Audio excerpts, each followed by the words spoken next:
السلام علیکم ورحمت الله وبرکاتو. الله تعالی د وکړي چې ټول روغ جوړ وای او ژوند ته ښه تازه وای.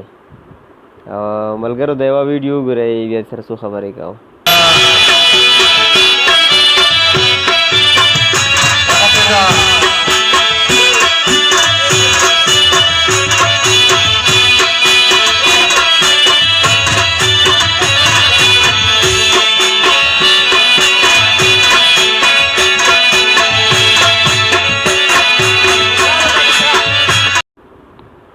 ها ملګرو تاسو دا ویډیو وکتله، دې کې یو ملګری لګیا ده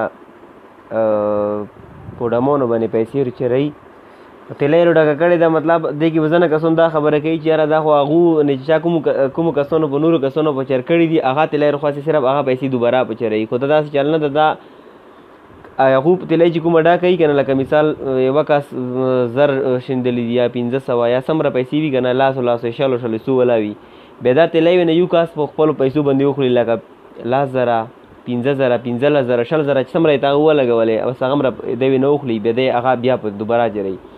نو که چیرې د 10 یا 15,000 روپۍ چې کومې دي چې د کومې دی په ډمونو باندې ورچروي، که دا چیرې دی په دی خپل ملت کې کوم ګاونډ کې غریبان وي، که دا هغو ته دی کړې وه نو دومره به څومره ټایم یې هغو تېر شوی وه. او که چیرې د موږ نه کله چې موږ ته مالونه کو تړي که نه، بیا چې هغه نه 1500 روپۍ وخوستې، هغه 1500 ورته ګرونې لګي چې نکو ورته وتړلو. مالو ته چې تنخواه یې کوي 4000 3000 50,000 چې زیاتې وي، هغه ورته ګرونې لګي.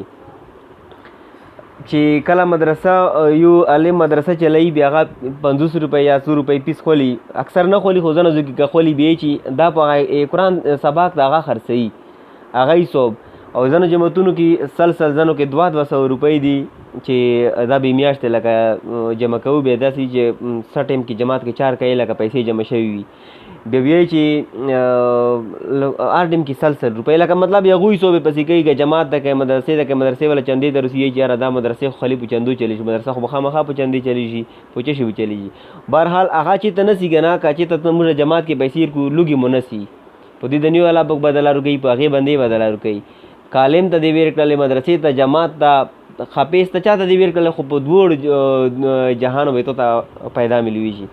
او پوه دې شوې د ډمونو پیسې دا د دې دنیو نقصان دی، هغې دنیو نقصان دی. د دې دنیو د دا چې دا پیسې دې لوړلې لوږې لوړلې، نه ته دې هېڅ پیدا یې ته نه ملېږي. بس هغه ټایم کې ته وایې چې یاره بس کسان دې وبېږي چې هغه خو 100,000 چار کړلې 15,000، دا څه خبره نه ده چې ته بس خلکو مخکې دې هغه کړلې، ګنې هغه ټایم به وایې بیا څوک یې نه یو دی.